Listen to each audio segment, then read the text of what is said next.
Good evening, everyone. Once again, thank you for coming. It's nice to see all of you here again this evening, especially since for this phase of the project, this is the last public meeting. So it would be great to hear what you have to say, because after the meeting, there's going to be some setups of the 6 commercial centers we looked at, and you'll see some renderings of what the team has proposed. So it'll be very interesting to get your comments. Before we start, I'd like to commend Code Studio. They have worked hard and diligent. They've been here since Friday, really. But starting on Saturday, being out in front of the public on Saturday, Sunday, Monday, Tuesday, Wednesday, and doing a wrap-up tomorrow morning. Thank you, Lee, and to your staff, Colin, wherever you are, for all the work that you guys put in. It was very gratifying working with you and watching you interact with the thought process of the citizens of Amherst and how you adapted your thought process to theirs. So thank you very much. So without further ado, Lee from Code Studio. Thank you very much. I feel a little bit like Bob Barker, right? This is the style of microphone.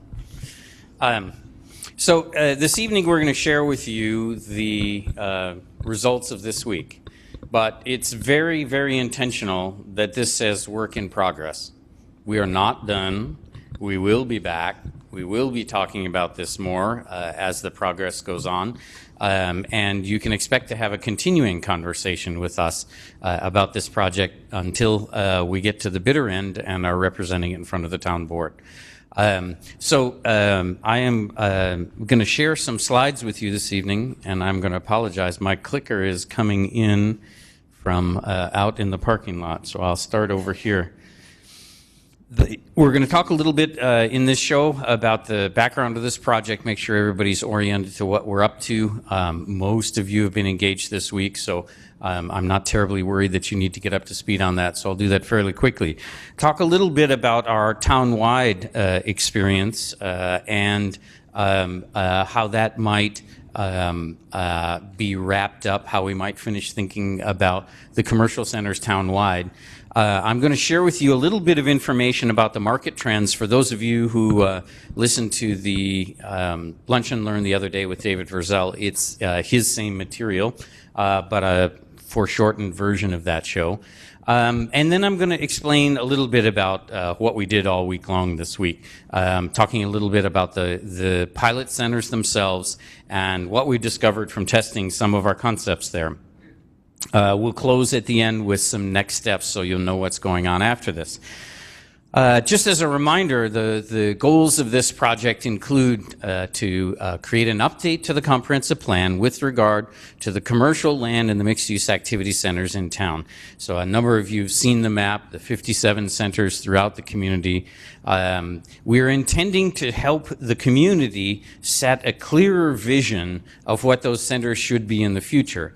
And in doing that, then provide a vision that can inform the zoning so that our zoning process does no longer have to be quite so adversarial. So following on the comprehensive plan amendment is a piece that will include on the update to the zoning. We'll then be proposing how the new zoning might be applied throughout the community. Give me just a moment.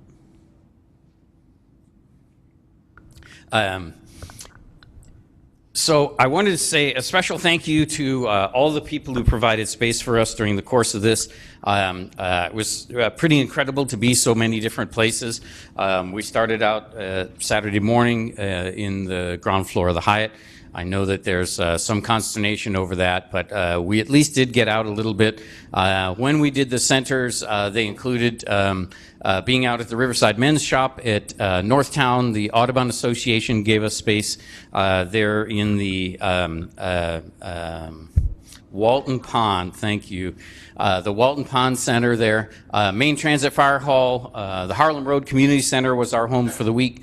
And of course, we have to say thank you to all the residents and the homeowners associations and other people who came and got engaged in the project.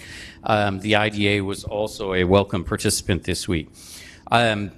I'd like to say a special thank you. There are actually a number of the town board members here, but they've been engaged during the course of this week, and we're very pleased that we're getting that level of support for the project. So let's talk just a bit about some of the town-wide challenges. So the maps here, for those of you who've been engaged before, there's nothing different or new about these, the same map. On the left-hand side, all of the centers by their scale, whether they are neighborhood scale, community scale, regional scale. On the right-hand side, the various mixed-use activity centers, and you'll note that a number of centers on the left are undesignated, they're left white, and on the right, many of the centers that already have a scale are also doubled up and have mixed-use activity. So it's a very confusing system you have today, even without these two maps. It's hard to know what you're supposed to be doing in any given center. And we believe, as outsiders at least, that that's leading to part of the confusion and part of the consternation over the kinds of zoning that get applied in these places, and therefore the kinds of projects that have been enabled. So just a little bit about the economy, because this is really driving the conversation here, is the economic development in this area. There is pressure for new development. It's a good thing because there hasn't always been. So while you had a substantial hit in manufacturing jobs between 2001 and 2010, manufacturing has actually been growing again in recent history. And in fact, many of your other sectors have already been growing. So all of the sectors are actually growing, which is a wonderful thing. In addition, you'll see, especially here, the bump that was regional office shown here in that second blue column. This is the percent change in the property assessment, meaning the jump in the assessed value of properties. And so there was a huge jump in the assessed value of properties for office purposes between 2010 and 2013. On the other hand, more recently, the last 3 years, when the growth has been strong in the community, the office share of the market has not been increasing. In fact, the industrial share of the market has actually been reduced. So a little bit of a warning sign here, an early warning for the community, that perhaps some of the business as usual kinds of expectations cannot be relied upon in the future. Some of the examples that David provided about lessons learned were very valuable in helping us think about the kinds of spaces that we were drawing in our test sites. So older office parks are actually facing challenges all over the U.S. They need a unifying vision. Commercial centers or office parks need a unifying vision to achieve success. Public space and placemaking in those kinds of places are an essential component of what's there. Transit itself helps. It's kind of bonus, but it is not a necessary requirement. In addition, public-private partnerships are typically necessary to get these kinds of mixed-use places, especially with the placemaking components, off of the ground. Redeveloping suburban communities takes a long time. This is not a wave the magic wand thing that happens overnight. And finally, Amherst has a real opportunity to actually reinvent itself as a leader in how that suburban revitalization occurs, in managing it to your own flavor, your own type of development is very important. So the analysis done by David Vercel is an update to the comprehensive plan, and he looked at 6 planning analysis areas. Here they are in color on the map. And I'm going to go through each of those fairly quickly here. Basically, in Northwest Amherst, the future development needs 270 to 426 square feet, 1,000 square feet of office space, 224 to 311 of wholesale space, 78,000 to 129,000 square feet of retail space, no new manufacturing. One of the priorities suggested here is the redevelopment of the Audubon Industrial Park. Needs a rethink in line with some of the statements that were made earlier. Planning Analysis Area 2 in the northeast, up on the northern part of the town. The net demand for commercial space is up to 70,000 square feet. That's pretty modest. One big grocery store would take it all, and that's 25 years worth of demand. So 45 to 70,000 square feet of retail space, no net gain in manufacturing, wholesale, or office space. New development will simply replace obsolete buildings in that area. So not a lot of demand in the northeast portion of Amherst. The priority is finishing the build-out of Cross Point Business Park. Planning Analysis Area 3, this is the area around UB, sort of in the center of the town, but on the west side of the center. Net employment growth, 1,300 new jobs in this area. Demand for commercial space, much more substantial, about 450,000 square feet. Significant demand for office, significant demand for retail. No new manufacturing or wholesale. The focus here is the edges of the UB campus. What a surprise. Including, however, redevelopment of the Audubon Office Park and a number of the older retail centers in the area. Those are a target for the next 25 years. In Planning Area 4, also in the middle of the town but on the eastern end, net employment growth is not expected to change. Now, this is sort of an important note that all you're doing is shuffling the jobs around in this sector, right? Net demand for commercial space, 64 to 122,000 square feet. New development needs really only include the retail space, no new manufacturing, wholesale, or office space. The priority is small-scale retail development in this segment of the town. Planning Area 5, this is from UB south, basically from the other side of the 290 down to the town line. And here you can see very substantial change. 6,600 to 10,400 jobs over the next 25 years. These are added. 2.1 to 3.2 million square feet of commercial space demanded. This does not mean we need to meet the demand in this planning area, but that is the anticipated demand here. Very substantial demand for retail space, and actually some demand for office and wholesale space, and a little bit of demand for manufacturing space. So redevelopment of business parks and retail centers, infill development along the commercial corridors. This is a substantial growth area in terms of its demand. The final planning analysis area is the southeastern portion of the town. Again, fairly substantial demand for commercial space, a fair number of jobs, wholesale space, retail space, office space, no new manufacturing space. The priority here is additional wholesale and light industrial space along Worley and redevelopment of the commercial sites along Main and the other major corridors. So again, the majority of the activity, based on the trends, the majority of the demand is in the southern portion of the town in these two east and west planning areas.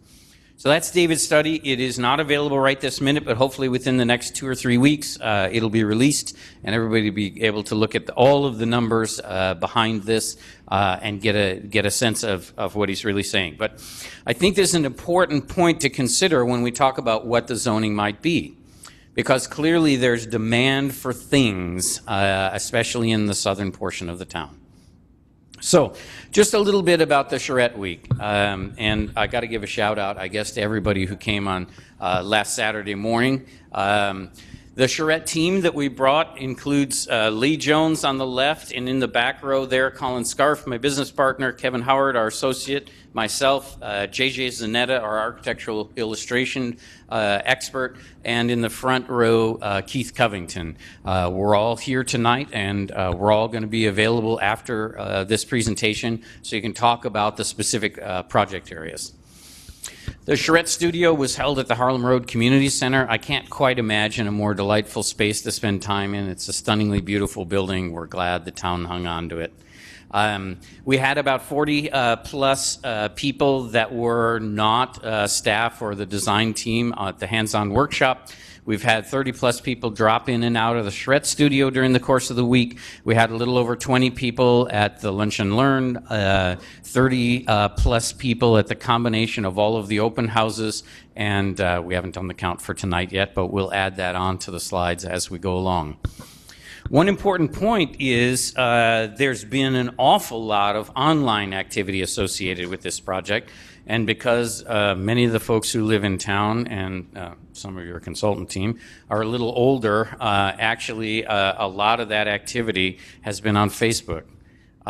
We have actually reached almost 18,000 people and had 1,600 post engagements, a very substantial amount of back and forth going on. The most successful things, the charrette video and the AM Buffalo video. Now, we hope after this week that we'll be able to make some video out of the activities that have happened this week so that people can continue to follow along. The website itself has had a fair number of visits. People are visiting on average 3 pages per visit and spending about 3 minutes on the site. And while that doesn't sound very long, if you think about your level of patience and your number of clicks, it's actually a pretty decent number. So here we are. We're at the work in progress presentation, the final presentation of the Charrette Week. And just to share with you a little bit about what we've been doing this week, for those of you who have not caught up with us. On Friday, we got the team here and we toured the town. We got to each of the centers. We were fascinated to actually get out on the ground and see some of the things. On Saturday, we held the hands-on workshop. And many of you were there, as you'll see in these pictures. In addition, at the end of the hands-on workshop, when the breakout sessions were done, people reported back their big ideas and pointed us out where those ideas occurred. So some of the things that we heard from the public on Saturday morning that we've tried to pay attention to in designing some things that fit into each of these 6 test sites.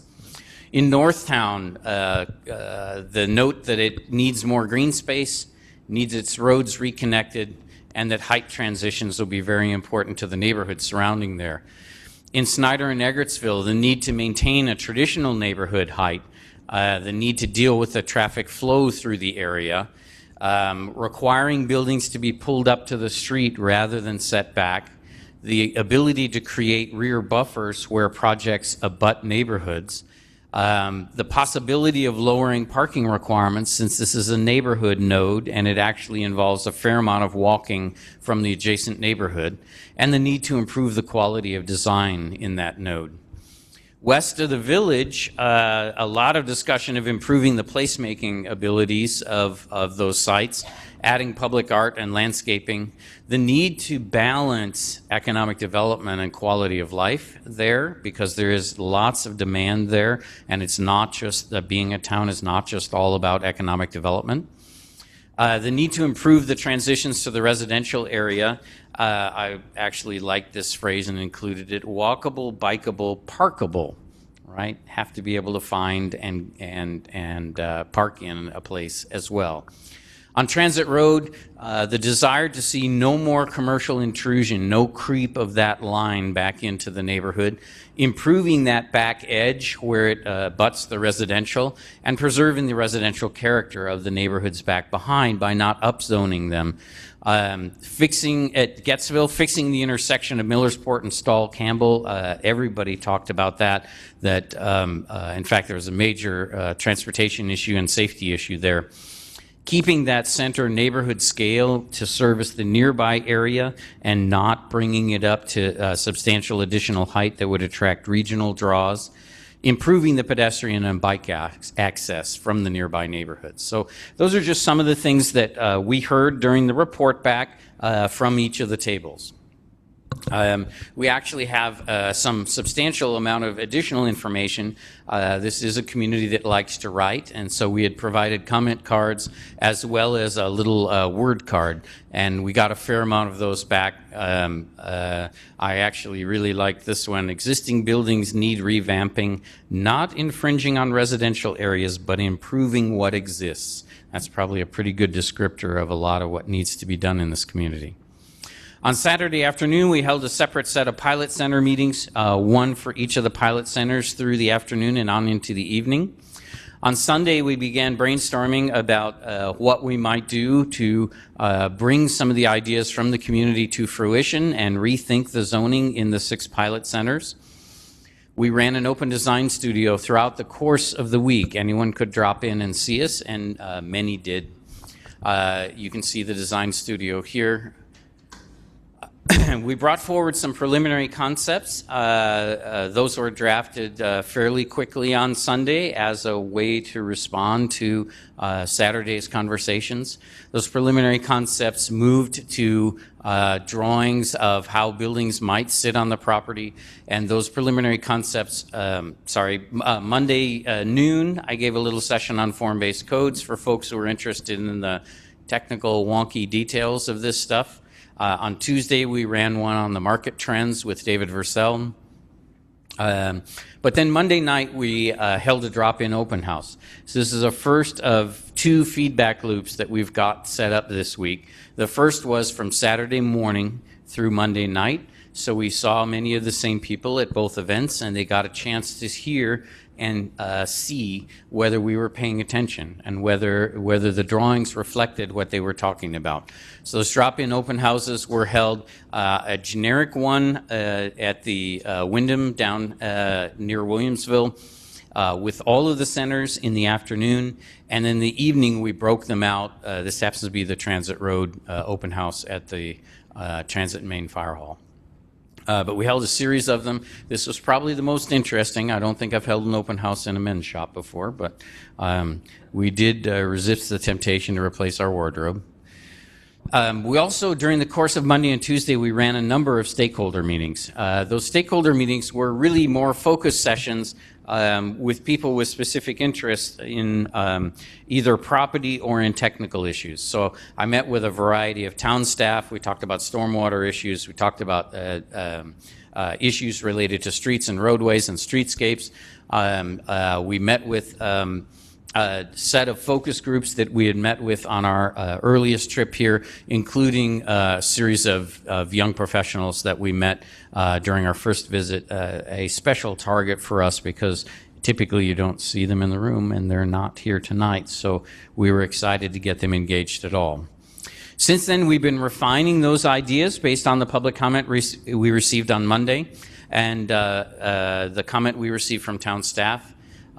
We did an introduction of all of these concepts to the working committee last night, and I think received at least a grudging support of where we were headed. Of course, the devil's in the details, and they're very interested in the details, but we had a great conversation about all of the centers with the working committee.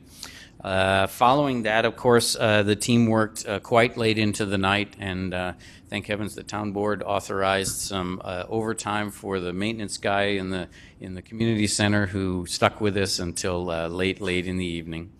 Our final preparation included inking and then some digital coloring. You'll be able to see some of that shortly here. And of course, JJ worked his magic on our drawings. The final preparation included getting to the point where each of the site plans is now rendered so that you can understand them a little more easily.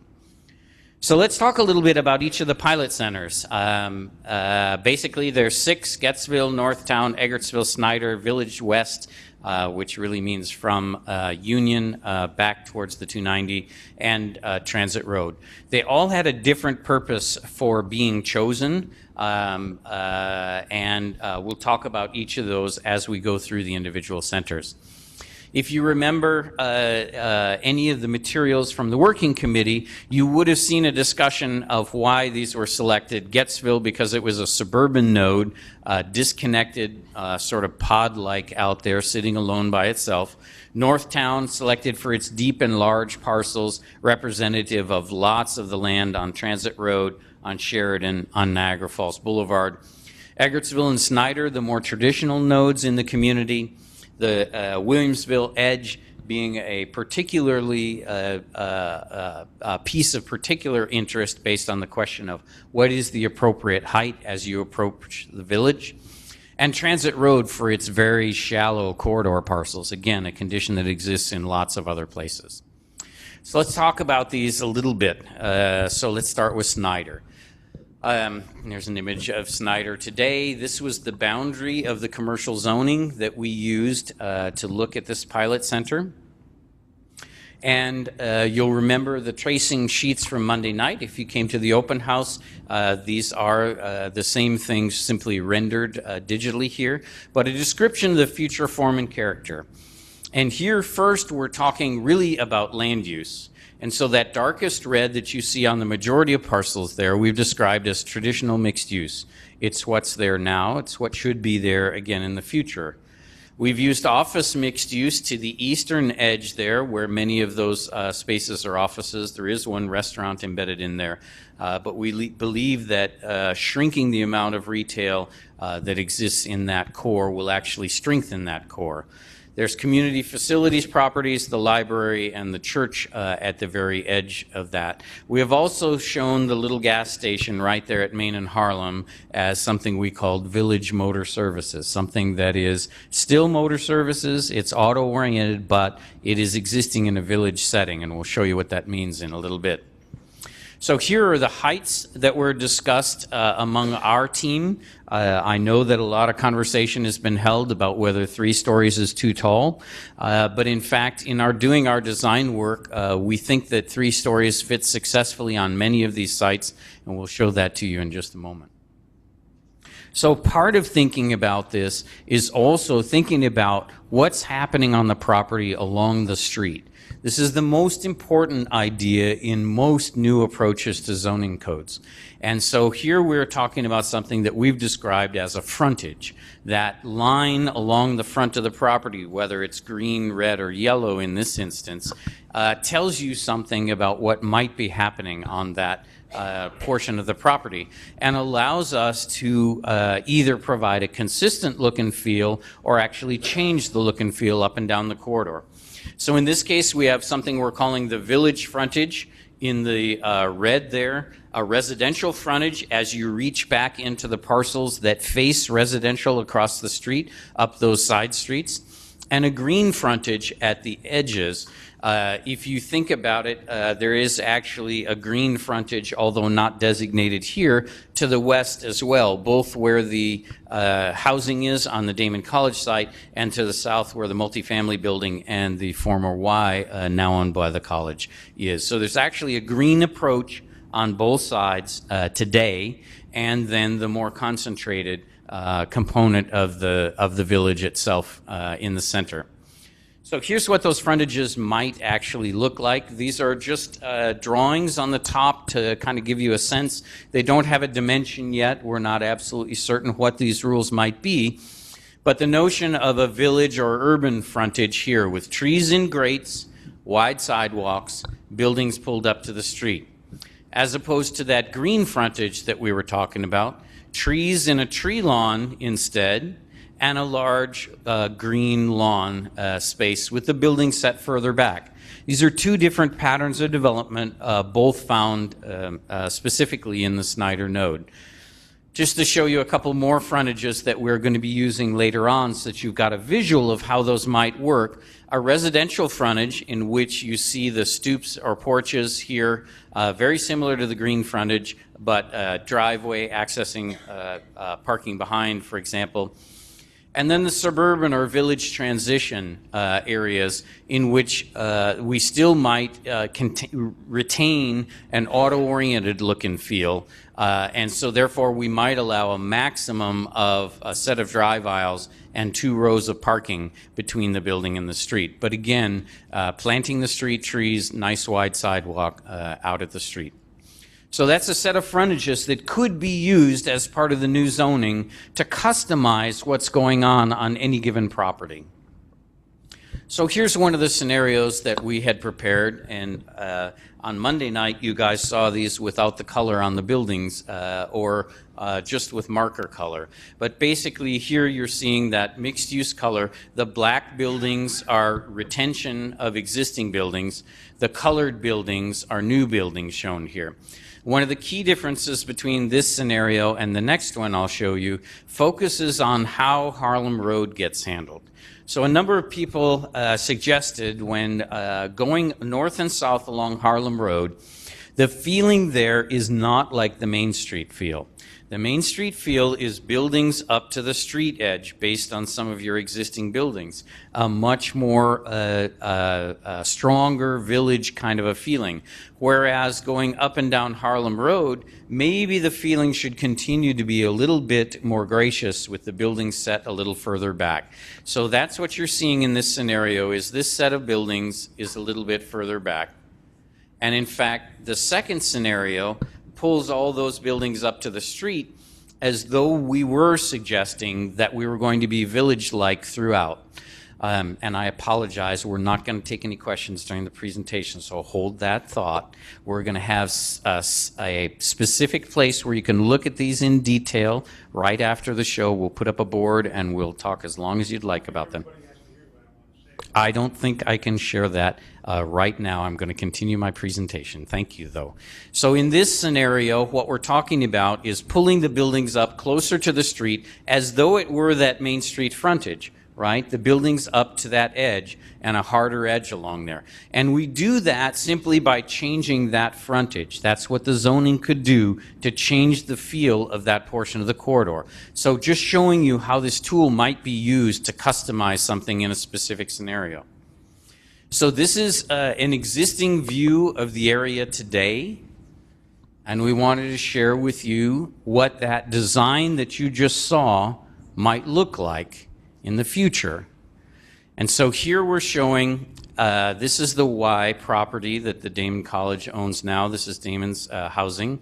And so you're seeing right here, 2 stories with a step back to 3, transitioning to a full 3 stories. You're seeing a combination of the flat roof buildings, principally where that village feel is, and up the sides where we're setting back a little further, you're also seeing pitched roofs and a 2.5-story height. It's actually 3 because there's a habitable floor in that roof form, but because of the pitched roof form, it looks like a more village-like smaller structure. So you're seeing the same thing tapering off back at the other end with the step back again. In addition, you're seeing a replacement of the gas station in a slightly more village-like manner that might look like this. It's in the industry, it's called gas backwards. Pulling the convenience store to the street to hold that corner and make it a more walkable site, and actually bringing the gas pumps back around the back side of the building. So if the site were ever renovated, the zoning rules would require the redevelopment in this fashion. Not the elimination of the motor services, but the rethinking of it so that when it came back, it was more in keeping with the village character of Snyder. Let's talk a little bit about Eggertsville. In Eggertsville, we did not do the entire center area. Those of you who were here on Saturday or on Monday remember that we mostly looked at this building, the former hangars that's now the Key Bank building. This is sort of an amazing result of an old town board decision that allowed a building of almost 150,000 square feet to be embedded in a tiny little village center. It's in its time, it was probably the Hyatt Place or the Wyndham of its time, right? I don't know how this got through, but it did, right? So it's an example of the kind of thing that we should be managing again in the future so it does not happen again. So here's the site. This is the existing building. Many of you know Sacred Heart and its new gym to the other side. Sacred Heart is using this portion of the parking lot now for parking, and the Key Bank building is only using this portion of the parking lot for their own parking associated with the sort of back office business that they have there. So we have proposed in the future, one of the key things is that there is a need for a transition on the back of this property. The depth of these parcels is far too deep in terms of commercial to be in that neighborhood setting. And so we're showing here a townhouse portion of the site, and because the adjacent school has gone multifamily, also a multifamily portion of the site adjacent to that. Then we're showing the mixed use again on the remainder of the site, but not as deep as before. And finally, we're showing that village frontage, that harder edge of trees and grates and a wide sidewalk across the front of that property, which is pretty much what it is today. Height in stories, we're showing only 3 stories on that entire site, whether it is the townhouses, the multifamily, or the mixed use. And this is what it might look like if we retained the existing building, and we would have to move Sacred Heart's parking elsewhere. They would have to find their own kind of opportunity elsewhere to accommodate their parking. But we could actually do the residential component right now just by carving out that piece in the back of the parking lot and still park the remainder of the bank building. There are 315 parking spaces remaining in this diagram. And so what you're seeing here is use of that back alley to access garages, and these are towns that actually face onto this green space in the center. These garages are actually along the back of the parking lot and are accessed from the commercial parking lot. These ones face each other across this small street. So what you're seeing, these ones face this street. These ones face the green. The garages face each other on that little street and here on this little alley. So this is a set of townhouses that could be built on that site and add value to that site that might actually help, for example, support renovation or something else, improvement to the drainage, other kinds of things that site might need in the future. That's our first scenario. We're also showing a second scenario in which we're pulling down that bank building. In this scenario, we have actually shortened up the townhouse a little bit, but that concept is still intact to protect the neighborhood back behind. We have 2 little multifamily buildings along the side where the school is, which is turning multifamily now anyway. And we have 4 mixed-use buildings, but they're pulled up to the street, and there's a green space at the corner to become part of a community gathering space, part of that placemaking and rethinking of these kinds of places. This is the existing building, the existing site. You're seeing the church in the foreground, Sacred Heart, and its gym in the background. Everybody oriented? Here's what it might look like. So this is 3 stories tall of mixed use across the front, multifamily going on up Harlem. You'll see the townhouses and their green court back in the back. A much more village scale response to that site, breaking the buildings up into multiple buildings, providing an open space for the community, a gathering space, and in general doing a better job of fitting in with the scale of Eggertsville. West of the village, this is one of the more challenging portions of the town, as everyone knows. It is also, from a market perspective, this is the hottest part of town right now, about to be perhaps beaten out in development pressure only by the other side of the village, where land is very cheap right now. There's a building going up already, and you could see many more small mixed-use buildings going up on the east end of the village. But here on the west end of the village, this is the boundary of the commercial zoning that we looked at. Some people asked why we didn't include the big residential building and some other things. It's because at least currently they're not zoned commercially, but they could be included in this zoning rethink as we move forward. So here were the future form and character proposals for this area. One of the key things is, in our minds, we agree with the citizens that the front edge along Main Street should never have exceeded 3 stories. It should never have exceeded 3 stories. Now it has. This is the Wyndham right here at North Forest. We are showing motor services for the small gas station out on the west end. We are not showing motor services here when you get further embedded into the village. So this gas station, which is very successful and I believe people find convenient, does not make sense in the long-term pattern for this area. What you're seeing here in the red, again, is a very urban kind of a frontage, trees in grates, etc., up to Forest Road. Because in our minds, what we are encountering here in terms of transitioning to the village is the village came to you already when you approved this building. So we've got to move in to the point where these blocks are accommodating that kind of development. But we have drawn the line in the sand, if you will, at North Forest Road, and to the west there is the Village Transition frontage, and I'll get a chance to show you what those might look like. But think of it very much like, for example, the Chico's area there right now, with the building set a little further back, a modest amount of parking between the building and the street. So here's a concept for how some of that might develop. I guess the most important part to us in respecting these sites is getting a chance to be able to bring the greenway through the site. So you're seeing that here along the former train line. You're seeing access to that. Pulling buildings up towards the street, the most urban of them on the eastern end, these ones set a little further back from the street. Tapering those intensities off as you go back towards the neighborhoods. If you look back at this original drawing, again, there's two colors showing here.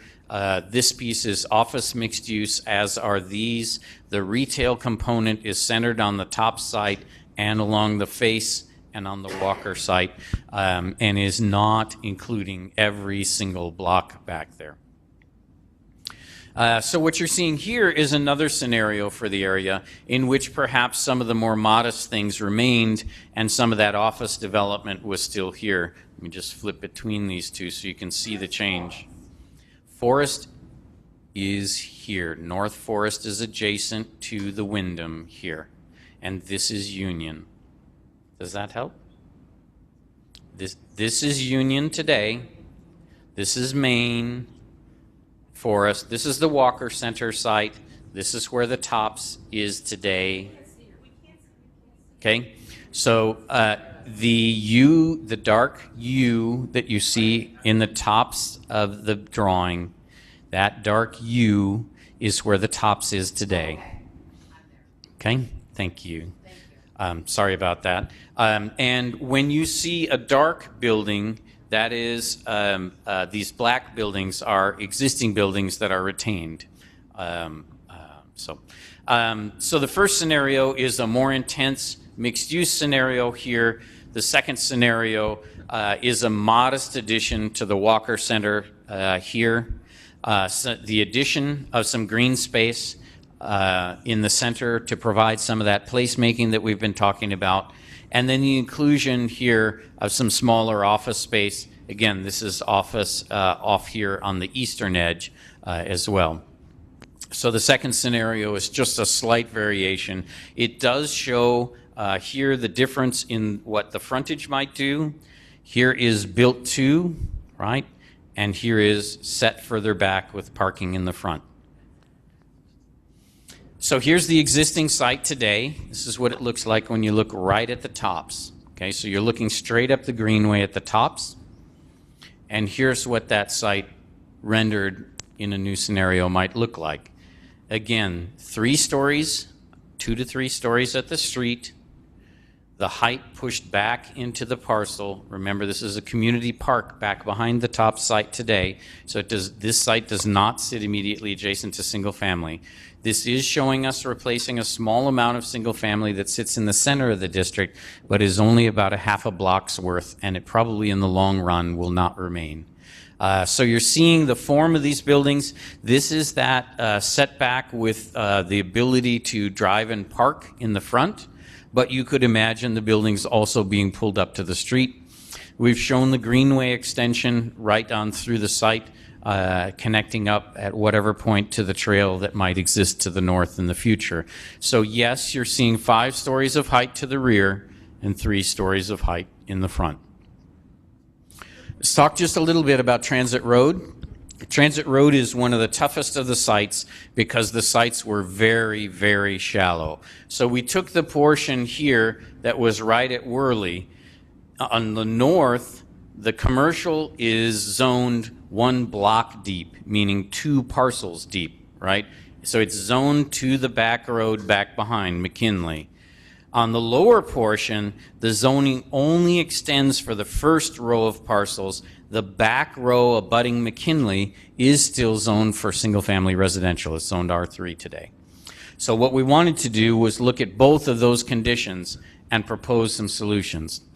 And so here you'll see the southern portion is really all about creating the right pattern on the properties and creating the right transition along the rear, and I'll show you what that might look like in a moment. To the north, the challenge is what to do along a road face that has houses facing it. So what you're seeing right this moment is a suggestion that the pattern here, which is currently R4, not R3, would allow more attached product today and perhaps could be increased slightly to allow for multifamily that would face the back of the commercial and be a little bit more successful. The suburban frontage that we're showing along the front is, again, the opportunity to place the building a little bit back from the street, do some landscape planting in front of it. And I'll show you what that might look like. So here's the example, the half portion of the site down here, and here you're seeing the existing buildings retained, perhaps some additional single-family housing going back in. But the buildings now are set out closer to the street with this green edge along the front and foundation planting. By pulling the buildings out to the street, we can more successfully landscape this back piece and provide a better transition. Right now, those buildings are pasted right up against the back lot line, and all of the parking's in the front. This also has the potential to give us these cross accesses in between the buildings and be able to move traffic more successfully parcel to parcel in this area as it begins to redevelop. In this northern portion, what you're seeing here is really the same pattern for the main building, a more substantial parking field. Here, if you want anything more than a one-story building, you probably have to have no building next door, and you have to use that site completely for parking, right? But here in the northern portion, there's more substantial opportunity for parking behind. And again, we have shown a residential transition so that you would have residential uses facing residential uses along the road. By using townhouses for this example, we get something that needs really the shortest amount of land that we can use back there, so we can still have those 2 rows of parking included in between. This is what that set of transitions might look like. So when you do a deep lot transition, we're suggesting it be at least 25 feet of land area, and that it get a very substantial planting pattern of both canopy trees and shrubs, and then large shrubs, which would be actually something evergreen, something more like holly, etc., which would become a full year-round barrier along the back there. If the homeowner wanted, they could certainly have a fence or wall on their own property, but right this moment, because of the depth of this transition, we're not suggesting that's necessary on the commercial property in this instance. However, when you move to the shallow lot, we have the commercial proprietor providing the wall, and again, those larger those medium-sized shrubs, 7 to 8 feet tall, that begin to provide the buffer. Then you're seeing this strip is much shallower than the strip in this other instance, because that's all the land area that you have on those shallow lots. So that's how those transitions might work here and in other conditions that had very shallow lots. So let's have a look at Gettsville. So Gettsville was fascinating to us because it really is an isolated piece out here. It's very badly connected to the surrounding neighborhood. It has actually some tough transportation challenges that really need to be resolved before the land use challenges can be resolved.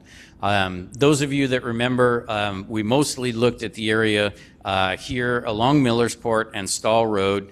If you go north here, this is Campbell. The extension of Stall becomes Campbell. For those of you who are familiar with the area, Burger King, the former ITT Tech, for example.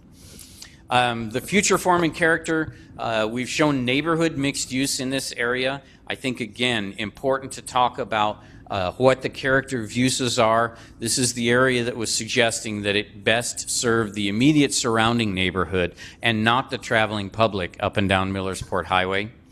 We are showing that suburban frontage along the front and these sides of the new connection from Sylvan Parkway back to Stall Road. And that suburban frontage would allow for the building to be pulled up, but would also allow it to be set back behind parking, which is the most likely scenario. And we have called for a residential transition frontage on the back because there are single-family houses facing the backs of those buildings today. And in fact, they're in fairly sorry condition here when you look at the back of this development. So here's the scenario for that area. A couple of important things. Let me start with one about transportation. I suggested that we need to fix that first. And here you're seeing Stall Road coming up and then connecting back out at a 90-degree angle with Millersport. If we don't do that, you'll continue to have a lot of accidents and injuries at that intersection.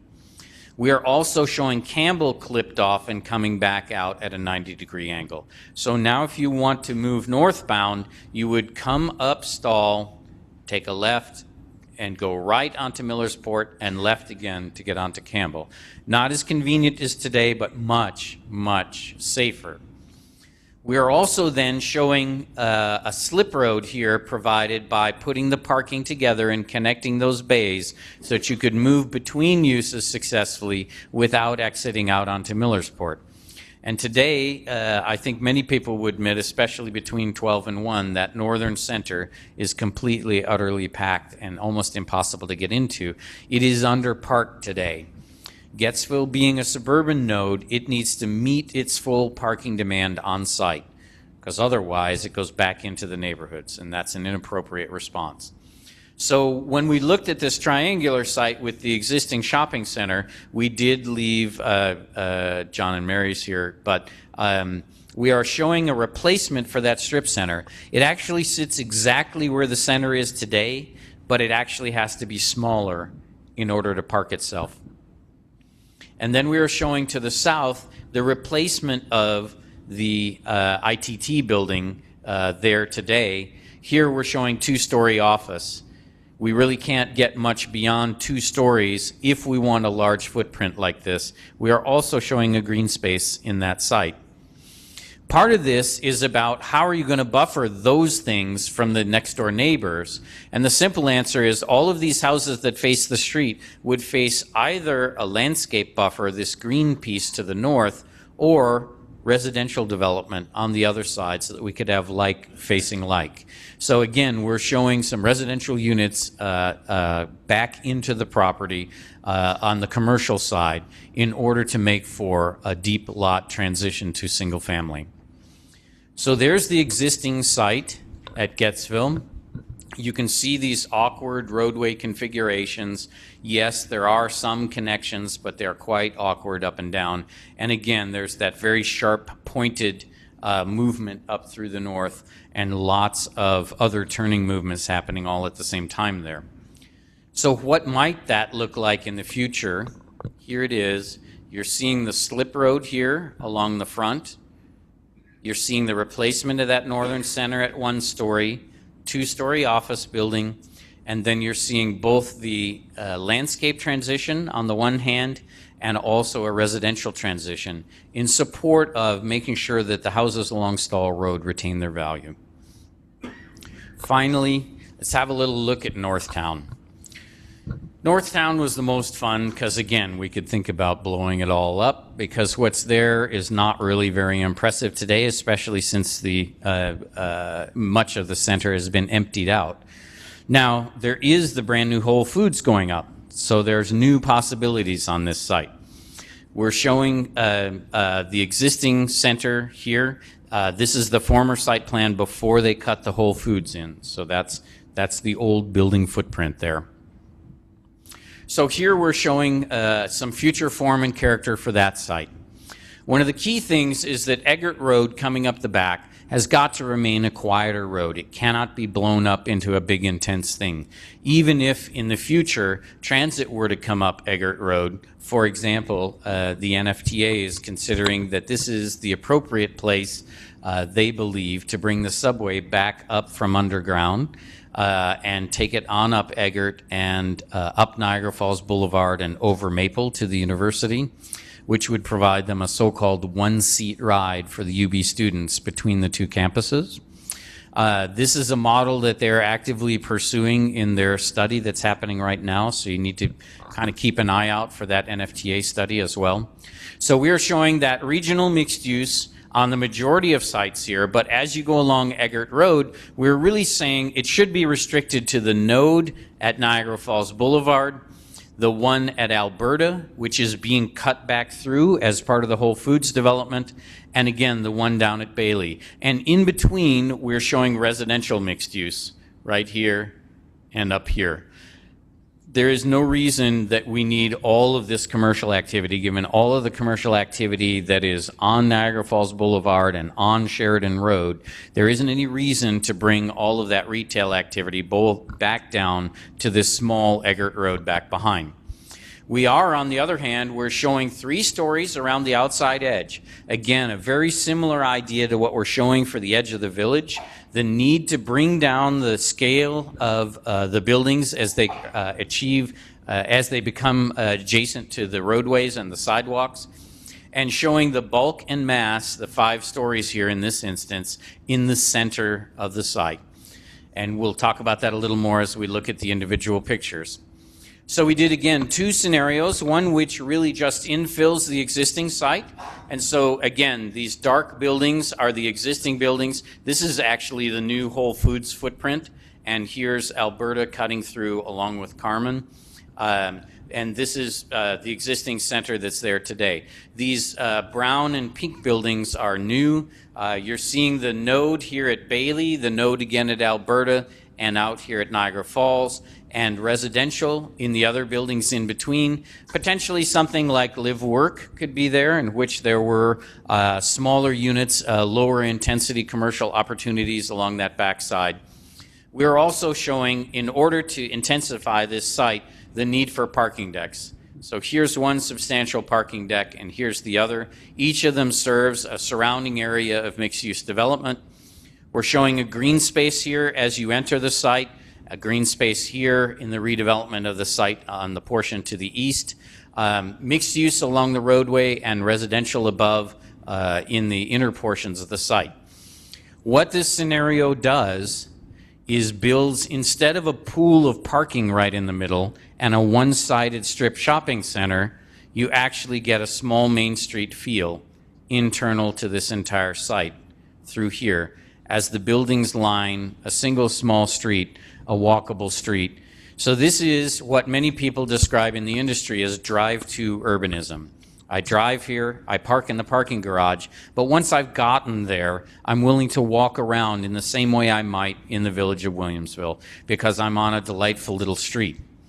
We have another scenario where we couldn't resist taking out a little bit more of it. So here you can see the change. We've taken out the 2 major buildings on the site, the L of the existing single-story buildings, and we've replaced those with a finer grain of footprint buildings, and we put in an additional parking structure here in support of the new development.